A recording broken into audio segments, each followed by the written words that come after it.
1912년 4월 14일 1만 6천 톤의 거대한 여객선 타이타니코가 북대서양을 횡단하던 중에 빙산과 충돌하는 사고가 발생했습니다. 그 배에는 구명보트가 승객 숫자의 절반밖에 구비되지 않았기 때문에 희생자가 무려 1517명, 1500명이 넘는 사람들이 희생되고 말았습니다. 승객 가운데 존 하퍼라고 하는 이름을 가진 사람이 있었습니다. 그는 시카고의 무디 교회에 설교하러 가던 목사님이었습니다. 그는 물에 빠져 허우적대고 있던 한 젊은이에게로 헤엄쳐 갔습니다. 그리고는 그 청년에게 이렇게 물었습니다. 이복의 젊은이, 자네는 예수 믿고 구원받았나? 그러자 그 청년은 아니요. 그때 파도가 두 사람을 떼어놓았습니다. 그리고 몇 분 후 다시 그들이 조금 가까워졌을 때 하퍼 목사님은 그 젊은이에게 또다시 물었습니다. 이복의 젊은이, 자네는 죄를 회개하고 하나님과 화해하였는가? 그러자 젊은이는 또다시 아니요, 아직 못했습니다. 이때 큰 파도가 하퍼 목사님을 삼켜버렸고 그는 다시 떠오르지 않았습니다. 그러나 구원받았냐고, 죄를 회개하고 하나님과 화목하였냐고 묻던 그의 음성은 파도 소리에 실려 계속해서 그 젊은이의 귓전에 울리고 있었습니다. 그로부터 2주일이 지난 후 그 젊은이는 뉴욕의 한 교회에서 예수 그리스도를 구주로 영접했습니다. 그리고 그 젊은이는 이런 고백을 했습니다. 저는 존 하퍼 목사님의 마지막 구원자였습니다. 여러분, 그 젊은이는 죽음의 바다 한가운데서 극적으로 구원받은 사람이었습니다. 여러분, 오늘 본문에도 보시면 극적으로 구원받은 한 사람의 이야기가 나와요. 성경은 그의 이름이 무엇인지 구체적으로 말하지 않습니다. 그냥 성경은 그 사람을 가리켜 그냥 그 사람이라고 말할 뿐입니다. 그런데 극적으로 구원받은 사람이 보여준 행동은 우리를 참으로 슬프게 만들어요. 그렇다면 여러분, 그 사람이 보여준 행동은 무엇이었을까요? 극적으로 구원받은 그 사람이 구원받은 이후에 보여준 행동은 과연 무엇이겠습니까? 오늘 제목처럼 그는 헤세드의 은혜를 받고서도 과거로 돌아가 버리고 말았습니다. 여러분 23절, 24절을 한번 보세요. 요셉 가문이 베델을 정탐하게 하였는데 그 성읍의 본 이름은 루스라. 정탐꾼들이 그 성읍에서 한 사람이 나오는 것을 보고 그에게 이르되 청하노니 이 성읍의 입구를 우리에게 보이라. 그리하면 우리가 내게 선대하리라 하매. 여러분 여기 보시면 요셉 가문들이라고 나오죠. 요셉 자손들을 얘기하는 거예요. 요셉 자손들이 베델의 정탐꾼들을 보내는 이야기가 나와요. 먼저 정탐꾼들은 그 성읍에서 한 사람이 나오는 것을 보고 그에게 성읍의 입구를 보여달라고 요청을 합니다. 그런데 여러분 이 말이 좀 이상하지 않습니까? 정탐꾼들은 그 성읍에서 한 사람이 나오는 것을 봤어요. 그런데 그 사람에게 성읍의 입구를 보여달라고 말합니다. 무슨 말이냐면 성읍에서 나오는 것을 봤으면 그 성읍의 입구, 그 성읍으로 들어가는 입구가 어디 있는지 분명히 알았을 텐데 정탐꾼들은 그 사람에게 성읍의 입구를 보여달라고 말합니다. 뭔가 좀 이상해요. 성읍에서 나오는 사람을 봤는데 성읍으로 들어가는 입구를 보여달라고 하는 말이 좀 이상합니다. 그래서 구약 성경을 연구하는 구약 신학자들은 성읍의 입구를 보이라는 이 말을 성읍으로 들어가는 비밀 통로를 알려달라 이렇게 해석을 해요. 성읍으로 들어가는 비밀 통로를 우리에게 보여달라. 정탐꾼들은 그 사람에게 성읍으로 통하는 비밀 통로를 알려달라고 요청한 후 만약에 그렇게 해준다면 우리가 너에게 선대할 것이라고 말합니다. 여러분, 여기 나오는 선대라고 하는 말이 히브리어로 하나님의 사랑과 자비를 뜻하는 헤세드라는 말이에요. 하나님의 사랑과 자비, 헤세드라는 말입니다. 그러니까 성읍으로 통하는 비밀 통로를 알려준다면 하나님의 사랑과 자비를 너에게 베풀어서 내가 죽지 않도록 살려주겠다는 겁니다. 요셉 자손들은 그 사람의 협조로 베델을 무너뜨리고 점령했고 약속대로 그 사람과 그 가족에게 헤세드의 약속을 지킵니다. 여러분, 그 말씀이 25절에 나오는데 한번 보세요. 그 사람이 성읍의 입구를 가리킨지라 이에 그들이 칼날로 그 성읍을 쳤으되 오직 그 사람과 그의 가족을 놓아 보내매. 베델이 무너지고 거기에 살던 사람들이 죽임을 당할 때 오직 그 사람과 그의 가족만이 헤세드의 은혜를 입었습니다. 오직 그 사람과 그의 가족만이 죽임을 당하지 않고 구원의 은혜를 받았습니다. 그런데 그 이후 이 사람의 행동을 여러분 한번 주목해 보십시오. 여러분 26절에 한번 보세요. 그 사람이 헷사람들의 땅에 가서 성읍을 건축하고 그것의 이름을 루스라 하였더니 오늘까지 그곳의 이름이 되니라. 여러분, 여기 보면 그 사람이요, 두 가지 큰 잘못을 범하고 있어요. 하나는 뭐냐면 그 사람이 헷사람의 땅으로 간 것입니다. 여러분, 이것이 왜 문제냐면, 이것이 왜 여러분 이 사람이 범한 큰 잘못이냐면, 여러분 신명기 20장 17절에 보면 하나님은 가나안에 들어가기 직전에 이스라엘 백성들한테 이런 명령을 주셨습니다. 뭐라고 명령을 하시냐면, 곧 헷 족속과 아모리 족속과 가나안 족속과 브리스 족속과 여부스 족속을 내가 진멸하되 내 하나님 여호와께서 내게 명령하신 대로 하라.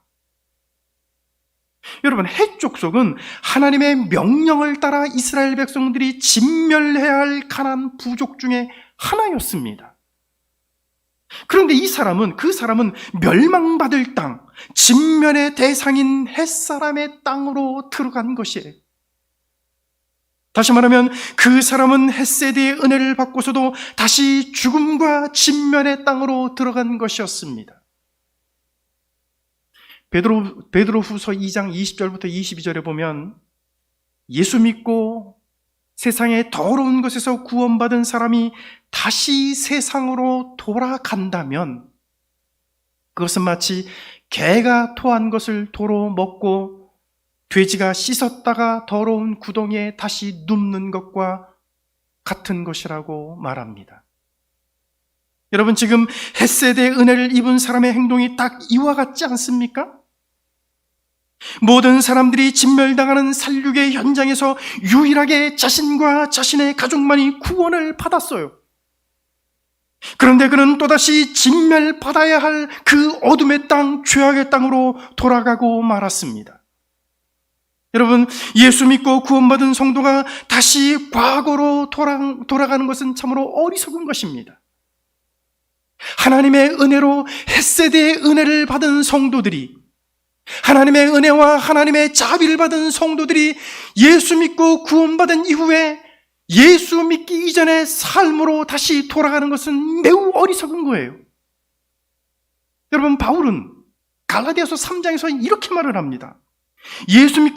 예수를 믿고 과거로 돌아가는 성도들, 예수 믿고 과거 율법으로 돌아가는 그런 자들을 향해 이 바울은 이렇게 말을 해요.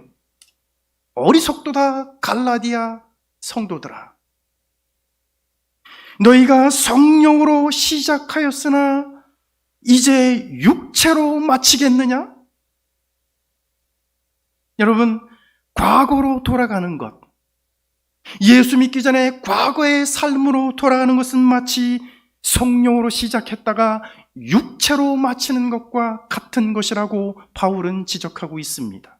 그리고 그것은 매우 어리석은 것이라고 가르치고 있습니다. 사랑하신 여러분, 오늘 저와 여러분들이 예수 믿고 난 이후에, 헷세대의 은혜를 받고 난 이후에 과거로 돌아가는 어리석은 성도들이 아무도 없기를 주의 이름으로 축원합니다. 자, 그런데 여러분, 그 사람이 햇사람의 땅으로 가서는 더 황당하고 더 어처구니 없는 행동을 해요. 이것이 그 사람이 저지른 두 번째 큰 잘못인데, 여러분, 그게 뭐냐면 이 사람이 햇사람의 땅으로 가더니 거기서 성읍을 건축하는데, 성읍을 건축해놓고 그 이름을 루스라고 줘요. 여러분, 23절을 한번 보세요. 다시 그 앞부분을 갖고 23절을 보세요. 요셉 가문이 베델을 정탐하게 하였는데 그 성읍의 본 이름은 루스라. 여러분, 베델의 본래의 이름을 뭐라고 말합니까? 루스요. 베델의 본래 이름은 루스였습니다. 그런데 이 본래 이름이었던 루스라는 이름을 베델로 바꾼 사람이 있어요. 여러분, 기억나십니까? 창세기 28장에 보면 야곱이 형 에서의 장자권을 빼앗은 후 이 브엘세바에서 하란으로 도망치다가 어느 한 곳에 이르러서는 매우 피곤해서 거기서 돌베개를 베고 잠이 듭니다. 그런데 거기서 꿈을 꾸게 되었는데 사닥다리가 하늘 끝에까지 닿아 있고 하나님의 사자들이 오르락내리락 하는 것을 꿈속에서 보게 돼요. 그리고는 하나님의 음성이 들려옵니다. 내가 누워있는 땅을 내가 너와 내 후손에게 주겠다. 내 후손이 동서남북으로 사방으로 퍼져나가게 될 것이다. 땅의 모든 족속이 너와 내 자손을 통해 복을 받을 것이고 내가 무사히 돌아오게 할 것이다. 이 음성을 들어요. 야곱이 꿈을 꾸고 난 후 여기가 바로 하나님의 집이라면서 그곳의 이름을 베델이라 그렇게 바꾸어 버립니다.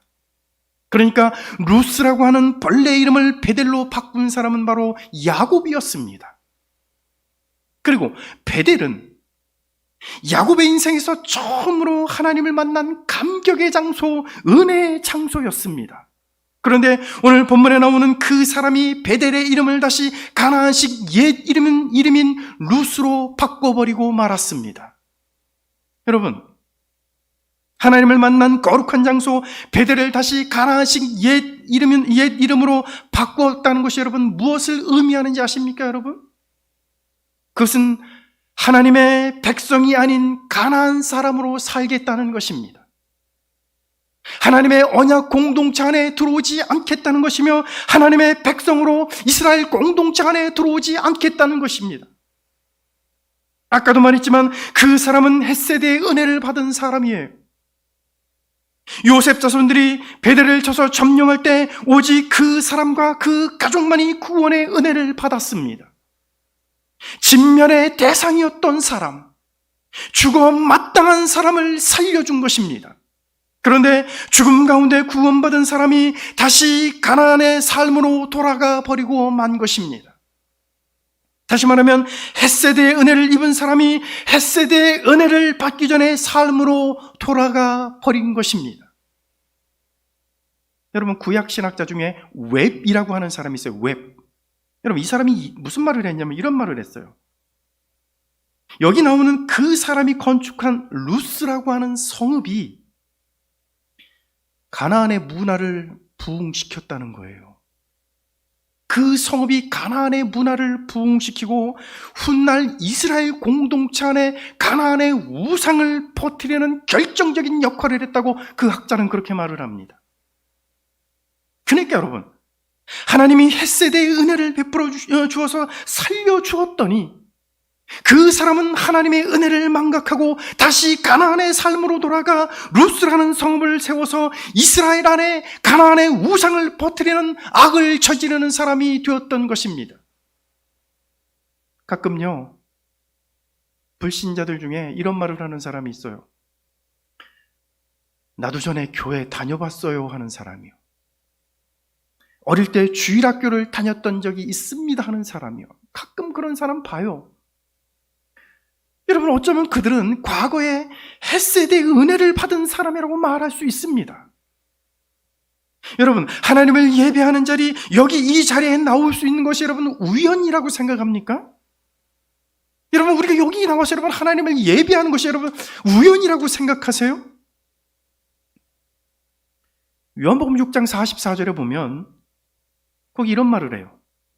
나를 보내신 아버지께서 이끌지 아니하시면 아무도 내게 올 수 없느니라. 여러분, 하나님의 은혜와 자비, 헷세대의 은총이 없다면 여기 이 자리에 아무도 나올 수 없다는 것입니다. 따라서 과거에 교회를 다녔었다면 그는 헷세대의 은혜를 받았던 것이 분명합니다. 그런데 그 은혜의 자리에 머물러 있지 않고 다시 하나님 없는 과거의 시절로 돌아가는 것은 영적인 가난한 백성으로 살겠다는 것이며, 주님이 십자가에서 피 흘려 구원해 주신 은혜를 망각하고 다시 하나님 없는 세상으로 돌아가겠다는 것입니다. 에베소서 4장 30절에 보면 바울은 헷세대의 은혜를 입은 성도들이 과거로 돌아가지 말아야 하는 이유, 영적인 가난한 백성이 될 수 없는 이유에 대하여 이렇게 말합니다. 너희가 구원의 날까지 인치심을 받았느니라. 사랑하신 여러분, 오늘 저와 여러분들이 예수 그리스도를 믿어 구원을 받았다면, 하나님이 주시는 헷세대의 은총을 입었다면 예수 믿기 전에 삶으로 돌아가지 마시기를 바랍니다. 우리는 예수 믿기 전에 삶으로 돌아갈 수 없는 사람들이에요. 우리는 구원의 날까지 성령으로 인치심을 받은 사람들입니다. 믿으시길 주의 이름으로 축원합니다. 두 번째는요, 오늘 본문에 보면 하나님의 말씀으로부터 점점 멀어져가는 이스라엘 백성들의 이야기가 나와요. 하나님의 말씀으로부터 점점 멀어져가는 이스라엘 백성들. 여러분, 27절부터 36절까지는 바로 이스라엘 백성들이 하나님의 말씀으로부터 점점 더 멀어져가고 있음을 보여주고 있습니다. 먼저 여러분 27절을 한번 보세요. 므낫세가 베스안과 그에 딸린 마을들의 주민과 다낙과 그에 딸린 마을들의 주민과 돌과 그에 딸린 마을들의 주민과 이블루함과 그에 딸린 마을들의 주민과 무깃도와 그에 딸린 마을들의 주민들을 쫓아내지 못하매, 그 뒤에 보세요. 이렇게 말을 하죠. 가나안 족속이 결심하고 그 땅에 거주하였더니. 여러분, 먼저 므낫세 지파의 정복 이야기가 나오는데, 므낫세가 베스안과 다낙과 이블루함과 무깃도 거민들을 쫓아내지 못했어요. 그러자 가나안 족속들이 결심하고 그 땅에 거주하였다고 말합니다. 여러분, 여기 가나안 족속들이 결심하고 그 땅에 거주했다는 말이 무슨 말일까요? 여러분, 이것은 그 땅에 머무르고 떠나는 것을 결정하는 주권을 그들이 갖고 있었다는 얘기예요. 여러분, 그 땅에 머무를 수 있는 주권, 그 땅에서 머무르고 떠나는 모든 것들을 결정하는 그 주권, 그것을 그들이 갖고 있었다는 얘기예요. 여러분, 가나안은 하나님이 이스라엘 백성들에게 주신 약속의 땅이었습니다. 다시 말하면 가나안 땅에 대한 주권은 하나님이 이스라엘 백성들에게 주셔서 이스라엘 백성들이 그 땅에 대한 주권을 가지고 있어야만 되었던 땅이에요. 그런데 므낫세 지파는 가나안 땅에 대한 주권을 전혀 행사하지 못하고 있었고, 오히려 그 땅에 머무르고 떠나는 것을 결정하는 주권을 가나안 주민들이 가지고 있었다는 것입니다. 그런데 여러분, 29절에 보면 더 한심한 이야기가 나와요. 여러분, 29절을 보세요. 에브라임에 대한 이야기가 나오는데 한번 보세요. 에브라임이 게셀에 거주하는 가나안 족속을 쫓아내지 못하며 가나안 족속이 게셀에서 그들 중에 거주하였더라. 여러분 여기 뭐라 그랬냐면 가나안 족속이 게셀에서 그들 중에 거주하였다. 여러분 이 말이 무슨 말일까요? 가나안 족속이 게셀에서 하나님의 백성들과 함께 거주했어요. 여러분 이게 무슨 말이냐면요, 하나님의 백성과 하나님의 백성 에브라임과 가나안 족속들이 같이 섞여 살았다는 얘기입니다. 에브라임이 가나안을 진멸하라는 하나님의 말씀을 온전히 순종하지 못한 결과 그들은 진멸의 대상들과 함께 섞여 살게 되었다는 것입니다. 그런데 여러분 이것이 얼마나 위험한 상황인지 아십니까 여러분? 민수기 11장에 보면 이스라엘 중에 섞여 살던 사람들 때문에 이스라엘 백성들이 하나님 앞에 범죄하는 이야기가 나와요. 민수기 11장 4절부터 6절에 보면 이런 말씀이 나옵니다. 그들 중에 섞여 사는 다른 인종들이, 누가요? 섞여 사는 다른 인종들이, 그들 중에 섞여 사는 다른 인종들이 탐욕을 품음에 이스라엘 자손도 다시 울며 이르되 누가 우리에게 고기를 주어 먹게 하랴. 우리가 애굽에 있을 때에는 값없이 생선과 오이와 참외와 부추와 파와 마늘들을 먹은 것이 생각나거늘 이제는 우리의 기력이 다하여 이 만나 외에는 보이는 것이 아무것도 없도다 하니. 여러분, 이스라엘 백성들이 광야에서 하나님을 원망하게 만들었던 사람들, 이스라엘 백성들이 광야에서 하나님 앞에 범죄하게 만들었던 사람들이 있는데 그들이 누구라고 말합니까? 섞여 사는 다른 인종들이라고 말합니다.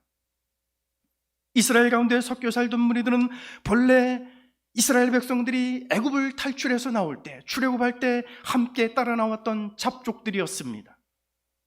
그런데 본래 여호와 신앙을 가지고 있지 않았던 그 무리들이 함께 따라 나와서 이스라엘과 함께 섞여 살면서 탐욕을 품자 하나님의 백성들도 그 탐욕에 물들어 버리고 마른 것입니다. 결국 하나님의 백성들이 섞여 사는 무리들에게 악한 습성과 불신앙적 행동을 배우게 되었던 것입니다. 그런데 여러분, 지금 에브라임 지파가 지금 딱 그 모습에 처해 있습니다. 정복하고 진멸해야 할 가나안 족속들을 쫓아내지도 못하였고 오히려 그들이 에브라임 백성들 가운데 들어와 섞여 살게 되었습니다. 그리고 그것이 화근이 되어 이스라엘 백성들은 훗날 섞여 사는 가나안 사람들의 악한 습성과 그들의 우상의 문화를 배우고 따라가게 됩니다. 여러분, 오늘날 교회가 세상을 복음으로 정복하지 못하고 세상과 섞여 산다면 교회는 세상의 문화와 세속의 가치에 물들게 될 것입니다. 우리는 이것을 늘 경계하고 주의해야 합니다. 여러분, 그 다음에 아셀 지파 이야기가 나와요. 여러분, 그들은 어떨까요? 아셀 지파는 어떨까요? 앞에 나온 므낫세, 에브라임보다 나을까요? 아니면 더 나빠졌을까요?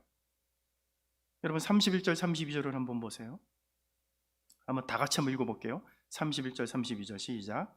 아셀이 악고 주민과 시돈 주민과 알랍과 악십과 헬바와 아빅과 르홉 주민을 쫓아내지 못하고 아셀 족속이 그 땅의 주민 가나안 족속 가운데 거주하였으니 이는 그들을 쫓아내지 못함이었더라. 아멘. 여러분, 여기 보면 아셀 지파는 그 땅의 주민 가나안 족속 가운데 거주하였다 그래요. 아셀 지파는 앞에 나온 므낫세와 에브라임보다 상황이 더 나빠졌습니다. 가나안 사람들이 아셀 지파 사람들 가운데 거주한 것이 아니라 오히려 아셀 지파가 가나안 사람들 가운데 거주하게 되었어요. 여러분, 아셀 지파가 가나안 사람들 가운데 거주했다는 말이 여러분 무슨 말일까요? 아셀 지파가 가나안 사람들에 의해 둘러싸여 있다는 얘기예요. 그러니까 정복해야 할 대상에게 오히려 정복된 사람처럼 살아가게 되었다는 것입니다. 여러분, 이것이 오늘날 현대를 살아가는 교회에 주는 영적인 의미가 무엇일까요? 그것은 세상을 변화시켜야 할 사명을 가지고 있는 교회가 세상을 변화시키지 못하고 있으며 오히려 세상에 동화되고 세상에 물들어가고 있음을 보여주는 것입니다. 그러니까 세속화된 교회, 세상에 대하여 아무런 영향력을 끼치지 못하는 교회, 오히려 세상을 닮아가는 교회가 그렇게 될 수 있음을 보여주는 것입니다. 그런데 여러분, 그 다음에 나오는 납달리 지파도 예외는 아니었습니다. 여러분 33절을 보세요. 납달리는 벳세메스 주민과 베다낫 주민을 쫓아내지 못하고 그 땅의 주민 가나안 족속 가운데 거주하였으나 벳세메스와 베다낫 주민들이 그들에게 노역을 하였더라. 여러분, 납달리 지파도 아셀 지파처럼 가나안 사람들 한가운데 둘러싸여 거주합니다. 그런데 상황은 아셀 지파보다 더 나쁩니다. 납달리는 가나안 사람들에게 노역을 시키며 그들의 노동력을 착취하고 있었습니다. 하나님이 그들에게 가나안을 진멸하라고 했더니 그들 속에 둘러싸여 하나님 없는 가나안 사람들의 문화에 동화되어 가고 있었으며 그들의 노동력을 착취하며 이익을 챙기며 그들과 공존하고 있었던 것입니다. 여러분, 이스라엘 백성들이 아이 성전투에서 왜 패배했습니까? 여러분, 이스라엘의 초대왕 사울이 왜 하나님 앞에 버림받았던 것입니까? 진멸해야 할 대상들을 살려두고 이익을 챙겼기 때문 아닙니까, 여러분? 하나님이 아무도 살려두지 말고 진멸하라고 명령을 내렸는데 하나님은 아이성 전투에서 아간이 시나이 산의 외투 한 벌과 은 200세겔 그리고 금덩이 하나를 숨겼어요. 이익을 챙겼습니다. 하나님이 아무도 살려두지 말고 진멸하라고, 아말렉과의 싸움에서 아무도 살려두지 말고 진멸하라고 명령하셨는데 사울은 가장 좋은 양떼와 소떼 중에 가장 좋은 것을 남겼습니다. 이익을 챙겼습니다. 여러분, 그것 때문에 아이성 전투에서 이스라엘 백성들이 패배하고 사울은 결정적으로 하나님 앞에 버림받은 것 아닙니까, 여러분? 이것은 마치 여러분, 교회가 세상에 속하여 세상을 이용하기 위하여 세상과 공존하고 있는 모습을 보여주고 있는 것입니다. 그리고 마지막 단지파 이야기가 나와요. 단지파는 가나안 정복의 역사의 최악의 실패로 기록되고 있습니다. 여러분 34절 35절을 한번 보세요. 아모리 족속이 단 자손을 산지로 몰아넣고 골짜기에 내려오기를 용납하지 아니하였으며 결심하고 페레스산과 아얄론과 사알빔에 거주하였더니 요셉의 가문의 힘이 강성함에 아모리 족속이 마침내는 노역을 하였으며. 여러분, 단 자손들 역시 아모리 족속을 쫓아내지 못했습니다. 그런데 그들이 가나안 정복 역사에서 최악의 실패인 것은 아모리 족속이 단 자손들을 산지라고 하는 답답한 생존의 코너로 몰아놓고는 기름진 골짜기의 땅으로 내려오지 못하게 했다는 것입니다. 그리고 아모리 족속은 자신들이 원하는 곳 어디든지 마음대로 머물 수 있는 자유를 가졌습니다. 다시 말하면 완전히 거꾸로 되어버렸다는 거예요. 단자손이 아모리 족속을 산지로 몰아넣어야 하는데 거꾸로 아모리 족속이 단자손을 산지로 몰아넣었고, 골짜기의 기름진 땅을 단자손이 차지해야 하는데 거꾸로 아모리 족속이 그 기름진 골짜기 땅을 차지했습니다. 게다가 단자손이 원하는 곳 어디든지 마음대로 머물러야 하는데 거꾸로 아모리 족속이 자신들이 원하는 곳에 마음대로 머물 수 있는 주권과 자유를 가지고 있었습니다. 여러분, 지금까지 사사기를 기록한 성경 기자는 므낫세로부터 단자손에 이르기까지 그들의 실패를 기록하면서 점점 더 상황이 나빠지는 형식으로 본문을 기록하고 있습니다. 똑같이 다 쫓아내지 못했다가 아니라 쫓아내지 못했는데 점점 더 상황이 나빠지고 있다는 것을 보여주고 있어요. 그렇다면 여러분, 성경 기자는 왜 이렇게 상황이 더 나빠지는 순서대로 기록을 했을까요? 그것은 점점 더 상황이 나빠지고 있음을 기록함으로써 하나님의 백성이 가나안 땅, 약속의 땅 가나안에서 세상과 점점 더 가까워지고 있으며 하나님의 명령, 하나님의 말씀으로부터 점점 더 멀어지고 있다는 것을 보여주기 위해 이런 순서대로 기록한 것입니다. 그렇다면 여러분, 오늘 우리의 믿음과 신앙은 어떻습니까? 여러분, 시간이 지날수록 믿음의 연수가 오래될수록 하나님으로부터 점점 더 가까워지고 있습니까? 아니면 점점 더 멀어지고 있습니까? 바울은 에베소서가 끝나는 맨 마지막 장 맨 마지막 구절에서 이렇게 말합니다. 우리 주 예수 그리스도를 변함없이 사랑하는 모든 자에게 은혜가 있을지어다. 우리 주 예수 그리스도를 변함없이 사랑하는 모든 자. 여러분, 오늘 우리의 믿음과 신앙이 시간이 갈수록 하나님으로부터 멀어지는 것이 아니라 시간이 지나고 세월이 흘러도 점점 더 나이를 먹어가도 변함없이 주님을 사랑하는 사람, 변함없이 주님을 향한 믿음을 지키는 사람, 오늘 저와 여러분들이 그런 성도, 이런 믿음을 지키는 신앙인 다 되시기를 주의 이름으로 축원합니다. 기도하겠습니다.